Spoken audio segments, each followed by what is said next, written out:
அஸ்ஸலாமு அலைக்கும் ஃப்ரெண்ட்ஸ். இன்றைக்கி நம்ம கொத்து சப்பாத்தி செய்ய போகிறோம். அது எப்படி செய்யலான்னு பார்க்கலாம். ஃபஸ்ட்டு கோதுமை மாவு எடுத்துக்கோங்க. அதில் கொஞ்சம் எண்ணெய் ஊற்றிட்டு கொஞ்சம் கொஞ்சமாக தண்ணி ஊற்றி எப்போவுமே சப்பாத்திக்கு பிசைகிற மாதிரி மாவு பிசைஞ்சு வச்சுக்கலாம்.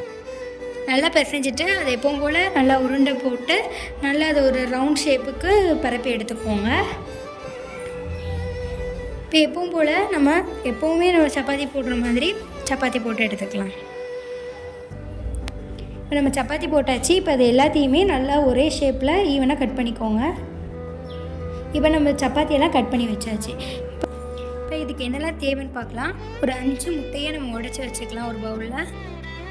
அதுக்கப்புறம் வெங்காயம் கட் பண்ணி வச்சுக்கோங்க, தக்காளி, கேரட் துருவினது, கருவேப்பிலை, பச்சை மிளகாய், கரம் மசாலா, சீரகத்தூள், வத்தத்தூள், வீட்டு மசாலாத்தூள், மஞ்சத்தூள், பட்டை, ஏலக்காய் தூள், தேவையான அளவுக்கு உப்பு, இஞ்சி பூண்டு பேஸ்ட், மல்லித்தூள், இதெல்லாம் நமக்கு தேவை.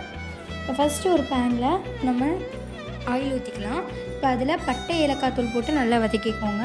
அதுக்கப்புறம் கட் பண்ணி வச்ச ஆனியன் போட்டுட்டு கொஞ்சம் உப்பு போட்டுக்கோங்க. உப்பு போட்டால் தான் அது நல்லா வதங்கும். இப்போ இது நல்லா வதங்கினதுக்கப்புறம் கொஞ்சம் இஞ்சி பூண்டு பேஸ்ட் போட்டு நல்லா வதக்கிட்டு அது கூடவே கருவேப்பிலையும் கட் பண்ணி வச்ச பச்சை மிளகாயும் சேர்த்துக்கலாம். அப்புறம் தக்காளி, கேரட் எல்லாத்தையும் போட்டு நல்லா வதக்கிக்கோங்க. இப்போ நம்ம அதில் வத்தத்தூள்,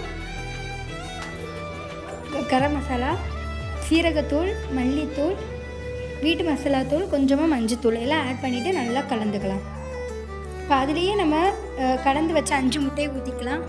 இப்போ அது நல்லா வெந்ததுக்கப்புறம் நல்லா கலந்துட்டு அதில் நம்ம பிச்சு வச்சுருக்க சப்பாத்தியை கொட்டிடலாம். நல்லா விரவிக்கோங்க.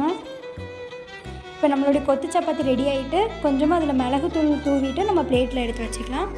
இது யாருக்கெல்லாம் பிடிச்சிருக்கோ மறக்காமல் லைக் பண்ணி சப்ஸ்கிரைப் பண்ணிடுங்க.